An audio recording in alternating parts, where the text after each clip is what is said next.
Servicio de la región. Carlos 12, 1115 y Alvear 1140. Teléfono 03465 421 777 y 421 441. 100 www.100imágenes.com.ar.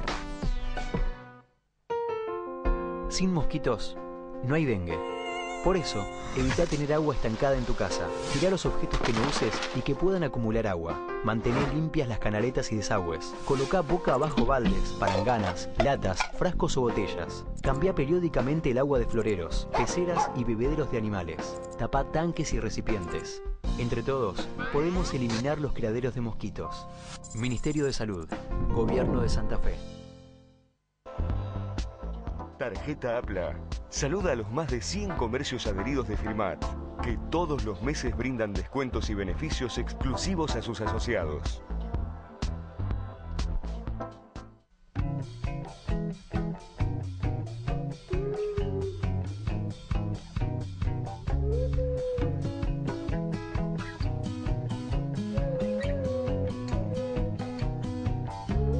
There's a little fly, he fell into my drink.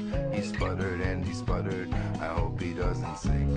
I met a little man, he said his name was Al. He comes from outer space, he gave me ginger ale.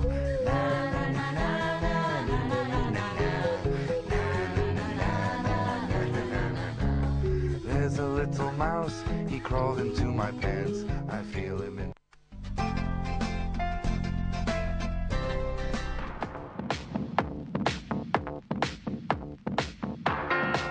Bien, aquí estamos. Lo que veíamos es la imagen de la avenida Santa Fe en nuestra ciudad de Firmat, desde donde estamos emitiendo para toda la región. Le prometimos la visita a nuestros estudios del diputado Agustín Rossi, ya está instalado aquí. Le damos las buenas noches y muchas gracias por estar en vivo, Agustín. No, muchísimas gracias a ustedes por la invitación.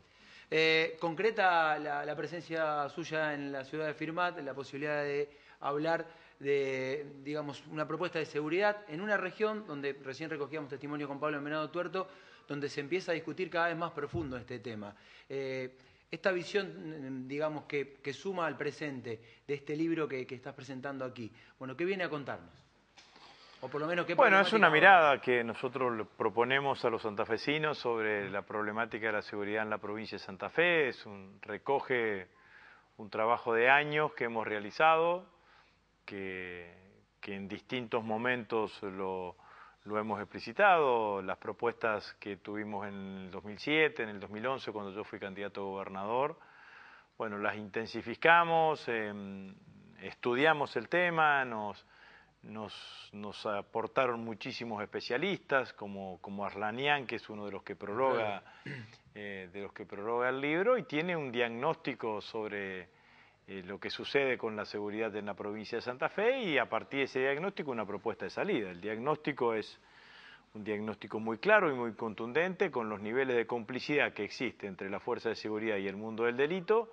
Es imposible mejorar la política de seguridad en la provincia de Santa Fe, y por el contrario, afirmamos que el nivel de inseguridad es directamente proporcional al nivel de complicidad que tiene la fuerza de seguridad con el mundo del delito.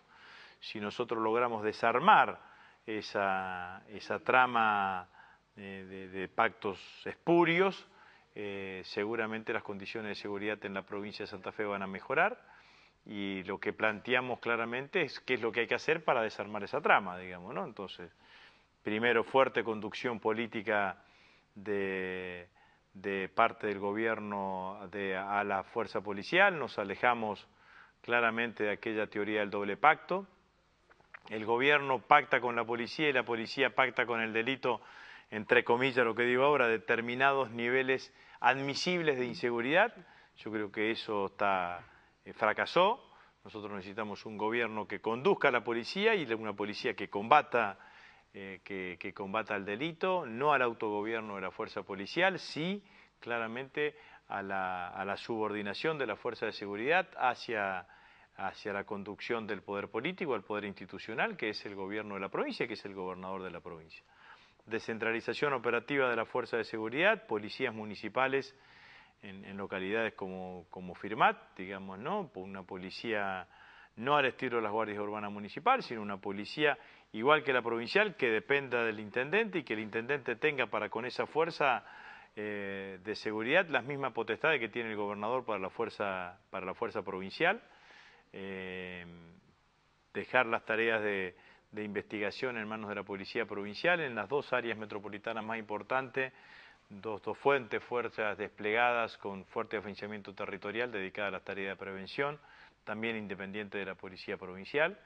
Y en tercer lugar, participación comunitaria, aliento a la participación comunitaria y tratar de lograr de que desde esa participación comunitaria el gobierno tenga una fuente de información distinta a la que tiene habitualmente, que es la que le da la policía, digamos, ¿no? El insumo básico en materia de seguridad es la información. Si la única información que tiene el gobierno se la da a la policía y la policía tiene niveles de connivencia con el delito, seguramente las decisiones que usted va a tomar van a ser decisiones equivocadas. Bueno, acá hay un dato, perdón, hay un dato de la realidad que es los dos últimos operativos que se hicieron en Firmat para tratar de aprender a una de las personas indicadas como responsable de narcotráfico en la región, que es de acá de Firmat. En las dos oportunidades esta persona se dio a la fuga antes que llegara el operativo. Y en una de las oportunidades había dejado un cartelito que decía sonrían, lo estamos filmando, una cosa así. Es un dato de la realidad. Esto es para hasta qué punto lo que usted dice es así. Y bueno, pero es así y es que cosas más graves, digamos, ¿no? Durante mucho tiempo nosotros tuvimos el gobierno provincial que decía que no había que darle importancia a los ajustes de cuenta, que el único homicidio que preocupaba era el homicidio que se causaba en ocasión de robo, porque ese era el verdadero indicador de la inseguridad. Y decía, el ajuste de cuenta daba una versión naif del ajuste de cuenta, pelea entre vecinos y ese tipo de cuestiones, digamos, ¿no? Y la verdad es que esa mirada fue una mirada que favoreció el desarrollo del delito narco en la provincia de Santa Fe, porque lo que se hizo fue, como no importaban los ajustes de cuenta, no investiguemos los ajustes de cuenta. Y como no se investigaban los ajustes de cuenta, nunca se concluía que era una pelea entre bandas que se disputaban negocios y territorio, digamos, ¿no? Y bueno, y eso fue una inducción de la fuerza policial, una fuerza policial que hasta el año pasado estuvo conducida por Tognoli, principal responsable del delito de connivencia de la fuerza de seguridad con el delito narco, ¿no? A propósito de Tognoli, cuando aparece en los medios, básicamente, digamos, Tognoli, en este último tiempo y procesado, y detenido primero, desde el gobierno provincial se sostiene que es una operatoria de prensa, que es una jugada de prensa. Esa idea se estira un tiempo, pero después las investigaciones continúan y marcan que hay algo. Y que de alguna manera hay que decir que, teniendo en cuenta este presente que tenemos, evidentemente hay algo concreto en la connivencia. ¿Qué sensación le da a usted? Esa sensación me dio mucha impotencia y mucha bronca en su momento, digamos, ¿no? Que el gobierno, en lugar de tomar como cierto una investigación judicial y en lugar de ayudar y apoyar esa investigación judicial, construyó una teoría de que era toda una operación política y entonces terminaron casi al límite de protegerlo a Tognoli, digamos, ¿no? Al límite de... La sensación que todos percibimos era que el gobierno sintió alivio cuando Tognoli la primera vez lo dejaron en libertad, digamos, ¿no? Bueno, algunos periodistas muy afines al gobierno habían construido la teoría de que Tognoli era un preso político, digamos, ¿no? Acordémonos. Hasta daba lástima por el relato de cómo estaba sufriendo. En ese momento, digamos, ¿no? Entonces me parece que con claridad eso le hizo perder al gobierno una cantidad de tiempo, digamos. El problema acá empieza a complicarse en el año 2009-2010, que es cuando empieza a desarrollarse fuertemente el delito narco. En ese momento el gobierno, que recordemos la frase exculpatoria de Wiener, ¿no? Wiener decía, cuando yo lo designé a Tognoli no tenía ni una sola llegada tarde. Bueno, me acuerdo de una cosa que no la digo pocas veces, pero ahora que me acordé la voy a decir. Tognoli no fue el primer jefe de drogas peligrosas de Wiener, fue el segundo. El primero, ¿saben cómo murió? ¿Cómo? En un accidente de tránsito. El primer jefe de drogas peligrosas de Wiener murió en un accidente de tránsito. Estaba viajando, creo que en la ruta 1 en el norte de la provincia, de Santa Fe. Bueno, pero asumió Tognoli. El problema fue en el 2010, 2009, 2010, que empieza a crecer la cantidad de homicidios. En ese momento el gobierno se tendría que haber dado cuenta. En ese momento es donde el gobierno construye la teoría que yo dije recién. En lugar de profundizar esta teoría de que los ajustes de cuenta eran peleas entre bandas que se estaban disputando territorio, el gobierno mira hacia el costado. Esa fue la gran responsabilidad política de Birner. No solamente de haberlo designado, sino de todo lo que pasó durante su gobierno. ¿Dónde estaba? ¿Qué estaba mirando? ¿A dónde miraban? Bonfatti profundiza el error político, porque lo lleva a Tognoli de jefe de drogas peligrosas a jefe de policía de la provincia. Nunca en la fuerza de seguridad hay que cometer eso. Unificar el poder que te da el cuerpo más importante con el poder que te da la institucional que te da el jefe de policía de la provincia.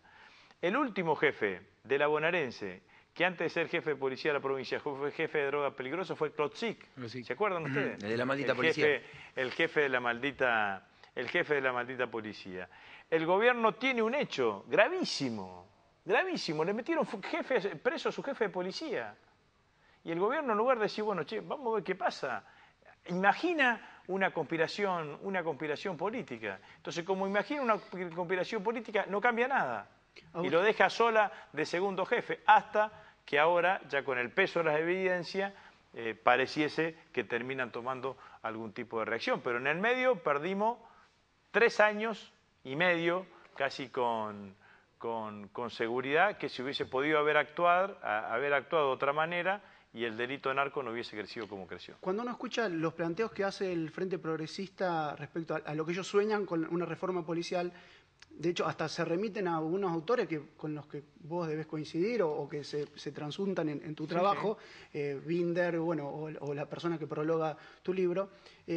O sea, como que la salida que se piensa es parecida, pero ¿es posible que el Frente Progresista, con la forma de conducir políticamente, pueda variar su comportamiento anterior y poder meter cuchillo en la policía?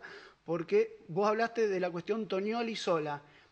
Cuando recién había arrancado el gobierno de Bonfatti, fuentes del gobierno decían off the record, Tognoli es el hombre que acordamos con la cúpula policial, el jefe de la policía.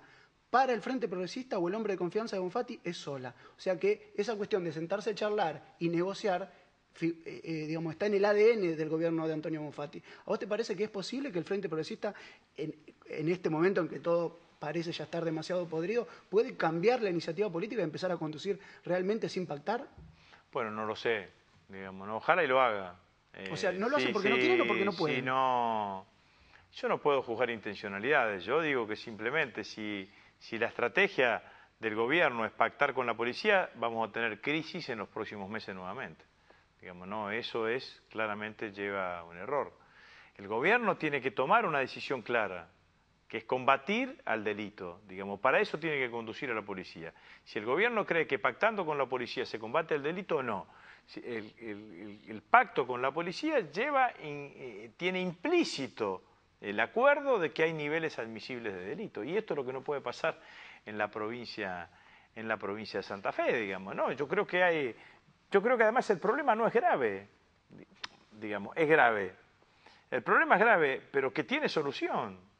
Yo recién en mi charla lo dije claramente, digamos, no, acá un ícono del crimen organizado mundial fue Al Capone. Terminó preso por evasión de impuestos, digamos. Nadie lo juzgó acá Al Capone por la cantidad de muertes y asesinatos que se le imputaban durante toda la guerra interna que había en los Estados Unidos durante la ley seca, digamos, ¿no? Si acá todo el mundo sabe quiénes son. Esto es así, digamos, uno no lo dice porque es prudente, pero uno conoce, todo el mundo que se conoce, entonces la pregunta es ¿por qué están libres? Entonces esto, yo digo, es que se necesita decisión política. Ojalá y el gobierno lo tenga, porque claramente me parece que va a ser lo más beneficioso para todos los santafesinos. Digamos, hablaste ¿no? de la cuestión de la libertad de las personas que están sospechadas, indicadas, y vos fuiste uno de los defensores más fuertes de la reforma de la justicia federal, o como siempre termina siendo defensor de los proyectos del gobierno nacional en tu condición de presidente del bloque. Pero muchas de las propuestas que se ven plasmadas en el proyecto federal también se sostenía en el proyecto provincial. Más que nada, por ejemplo, uno piensa en quitar el mérito de pertenecer a la corporación judicial como insoslayable o primario a la hora de evaluar el ingreso de nueva gente. Y el gobierno del Frente Progresista, que acá sostiene esa postura, a nivel nacional la cuestionó. Y también hay compañeros que son del Frente para la Victoria, que dentro del ámbito provincial sostienen la postura contraria al proyecto del gobierno nacional. ¿Vos ves esta cuestión de una falta de coherencia, de sostener lo mismo en los dos ámbitos? Bueno, yo trato de ser coherente en toda mi vida política, digamos, ¿no? Sí, noté claramente en estos días algunas cuestiones como la que vos describís y por ejemplo, el tema de la regulación de las medidas cautelares. Nosotros votamos una ley en donde la regulación de las cautelares, que es una medida provisoria como todos sabemos, tiene 6 meses de plazo y tiene posibilidad de tener prorrogable por 6 meses más, digamos, ¿no? Pero además hay una cantidad de cautelares que según el tema, según la cuestión en la cual está interpuesta la cautelar, no tiene ningún límite, sobre todo lo que tiene que ver con los derechos humanos básicos. Derecho a la salud, derecho a la vivienda, derecho al medio ambiente, cualquier interpretación que tenga que ver con la vida digna, las cautelares sobre que puedan interponer los colectivos sociales más vulnerables. Bueno, ¿saben ustedes cómo es el recurso de amparo en la provincia de Santa Fe? ¿Cómo? 2 meses. 2 meses. Para todo. No es independientemente del tema, digamos, ¿no? Vos tenés un problema de salud y querés obligarlo a la prepaga. No, al IAPO, digamos, ¿no? Bien. Que depende del Estado, tenés 2 meses te dura el recurso de amparo. 2 meses. No prorrogable. Tenés un problema de vivienda, 2 meses. La provincia, eso es lo mismo que hicieron a nivel nacional, se votaron en contra las medidas cautelares de esta característica, digamos, ¿no? Entonces, la verdad que resulta muy difícil. Yo creo que lo que pasó con el debate por la democratización de la justicia a nivel nacional fue otra cosa, digamos, ¿no? Fue la conjunción de todas las fuerzas políticas opositoras, la conjunción de la presión mediática de las ONG, que claramente pusieron la cuestión en un determinado sentido y en lugar de estar debatiendo sobre un tema que yo no digo que tengamos nosotros la verdad, pero que es un tema importante de debatir, porque es la primera vez que se interpela al Poder Judicial en 30 años de democracia. En 30 años de democracia fuimos interpelados los dirigentes políticos, los legisladores, los funcionarios de los poderes ejecutivos, los periodistas, los empresarios, los dirigentes gremiales, todo el mundo fue interpelado, menos el Poder Judicial. Tenemos la posibilidad de dar un debate sobre el Poder Judicial. ¿Qué Poder Judicial queremos? ¿Qué justicia queremos? ¿Qué tipo de jueces queremos? Y no lo hacemos. ¿Por qué no lo hacemos? Y no lo hacemos por una cuestión política. Ahora, todos sabemos que la justicia funciona mal, salvo que alguien crea que el fallo de la justicia tucumana sobre el caso Marita Verón estuvo bien. O salvo que alguien crea que el juez de esta provincia, el juez Palud de Reconquista, que se olvidó de tomarle testimonio a declaración indagatoria al único imputado en la causa de los chicos de la escuela Ecos, ¿se acuerdan? Sí. Digamos, ¿no? Que fue el camionero que conducía alcoholizado y que la causa está a punto de caer por cuestiones procesales. Si esa sea la justicia que querramos tener, digamos, nosotros no queremos tener esa justicia, esto es así, digamos, queremos modificarla. Para modificarla, además de los proyectos, seguramente podrán existir una mayor cantidad de proyectos, pero lo que tenemos que hacer es animarnos a debatir sobre la justicia y no poner la cuestión de la independencia del Poder Judicial como un escudo sobre el cual no puede discutir.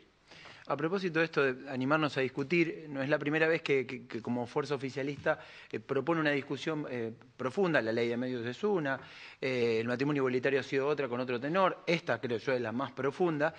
Y hay algo que usted marca que tiene que ver con esto de en dos o 3 días la agenda mediática pone los términos en los que se va a discutir. Entonces la sensación que uno tiene es que el gobierno que ha ganado está en minoría por la sensación que instalan los medios, porque es verdad, digo, un gobierno que viene con un capital y si la presidenta sigue viendo el 50%, digamos, los medios siguen teniendo, en el caso de las corporaciones, digo, no todos los medios son iguales, el poder de fuego de agendar.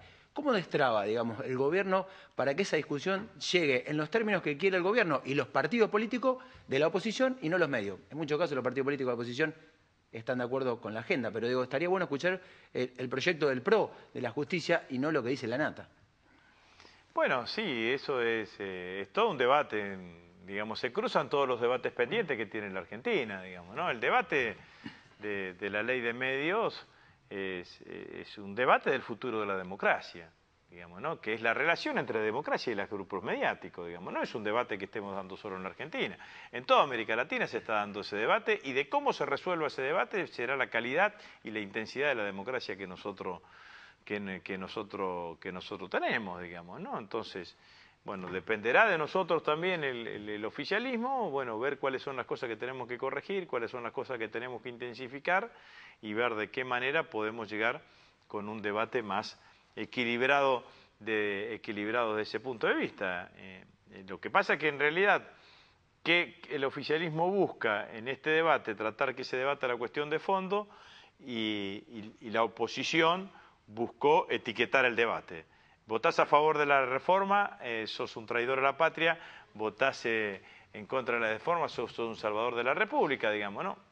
No es la primera vez que lo plantean en esos términos, con la 125 fue exactamente lo mismo, digamos, ¿no? Más o menos en esos términos de etiquetar las situaciones y simplificarlas malamente, digamos, ¿no? Pero, y además no informar, porque fíjense usted todo lo que se debatió de cautelares y nosotros tenemos las cautelares acá en la provincia de Santa Fe, en la justicia provincial, y fíjense cómo funcionan, digamos, ¿no? Entonces, qué distinto hubiese sido el debate si esto hubiese sido materia para que todos nos enriquezcamos, digamos. ¿Y por qué hay veces que el gobierno nacional es tan expeditivo a la hora de sacar algunos proyectos que por ahí uno que tiene afinidad o cierta afinidad con determinadas políticas, dice, bueno, ¿por qué no abrimos el debate y no nos vamos con todas las cocardas como fue con la ley de medios? ¿Por qué el tema de la reforma de la justicia... Suena tan Bueno, no podría haber sido un camino, expreso, digamos, ¿no?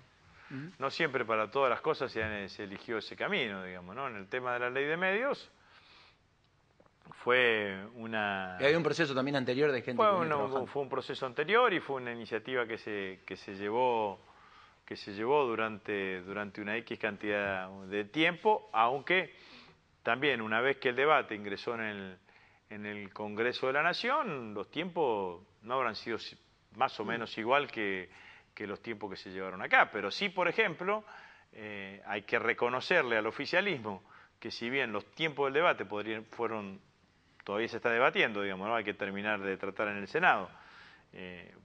Se podría haber elegido otra metodología, hay que reconocerle al oficialismo que lo que se dijo al principio, que no íbamos a modificar una coma, eso no sucedió, digamos, ¿no? En el Senado se incorporó la mirada de una cantidad de ONG sobre el tema de la ley de cautelares, en la Cámara de Diputados se incorporó la mirada del Poder Judicial en el tema de la reforma del Consejo de la Magistratura, o sea que aquellas miradas que fueron miradas propositivas, digamos, ¿no? De decir, bueno, mirá, nosotros creemos que está bien el sentido de la reforma del Poder Judicial, que va en el buen sentido, pero que hay que modificar esto, hay que modificar lo otro, nosotros la incorporamos y las asumimos como propias. ¿Agustín va a ser candidato a diputado nacional?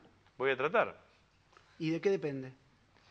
No, depende de una cantidad de circunstancias, pero yo estoy trabajando fuertemente para hacerlo, digamos, ¿no? Y hacerlo en el marco de una lista de unidad, digamos, ¿no? En el marco de que el justicialismo construya una única lista en estas próximas elecciones. Me parece que sería un grave error ir a una elección interna para elegir candidatos a legisladores nacionales. El justicialismo en esta provincia tiene una situación singular, digamos, ¿no? La elección del 2011 a todos nos dejó con un sabor amargo en la boca, porque hicimos una muy buena primaria y después los votos que estaban en la primaria no estuvieron en la elección general. Entonces yo creo que llevar adelante de nuevo una primaria nos pone al borde de cometer el mismo error que en la elección pasada, que nos pase exactamente lo mismo, digamos, ¿no? Así que yo estoy trabajando en este sentido, estoy hablando con los dirigentes a nivel provincial, estoy hablando con nuestros referentes a nivel nacional, digamos, ¿no? Para tratar de propiciar esto y espero que se concrete. Soy moderadamente optimista y obviamente que tengo ganas y vocación de participar de ese proceso. Y digamos, dentro ¿no? de este diálogo están englobados todos los sectores del PJ, el obeidismo, el sector de María Eugenia, o hay segmentación. No, yo incluyo absolutamente a todos, digamos, ¿no? Hablo con todos menos con una, digamos, ¿no? Pero bueno, todos sabemos por qué, digamos, ¿no? Pero no porque yo no quiera, digamos, ¿no? Porque si no, los lugares los pusieron de otro lugar, digamos, ¿no? Pero es el caso mío, hay otros dirigentes que hablan con todos y yo creo pero que ese tiene que ser el camino, digamos, ¿no? Creo que el camino tiene que ser tratar de generar las condiciones para hacer una única lista, obviamente en acuerdo con la Presidenta de la Nación. Yo creo que la gran electora que tiene el Frente para la Victoria en esta elección, aunque no sea candidata, es Cristina. Y me parece que allí, que además nosotros tenemos que salir a pedirle a los santafesinos eso, que sigan acompañando a Cristina como la acompañaron. Cristina sacó el 35% de los votos en la elección presidencial, en 2 elecciones consecutivas, la primaria y la general, y me parece que ese es un dato político a tener en cuenta, y un dato electoral, y a esos santafesinos nosotros tenemos que pedirle que nos sigan acompañando, digamos, ¿no? Que sigan acompañando a la presidenta, y que la forma de acompañarla a la presidenta es votar a los candidatos del Frente para la Victoria. Diputado, muchísimas gracias por estar aquí. No, muchas gracias a ustedes. Bueno, nosotros le decimos a la gente que el diputado después en el programa de difícil imaginarse una Cámara de Diputados de esta época sin Agustín Rossi. Yo cuando lo escuchaba recién supongo que la historia lo va a evaluar a todos. Pero no, yo pensaba en la figura de Lisandro de la Torre, con sus discursos, o tantos otros diputados, el propio Cook. No tengo intención de terminar como Lisandro.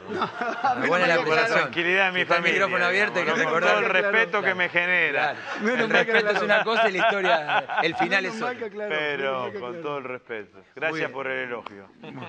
Ahí está, era la palabra de Agustín Rossi aquí en vivo en nuestros estudios. Es una verdadera posibilidad.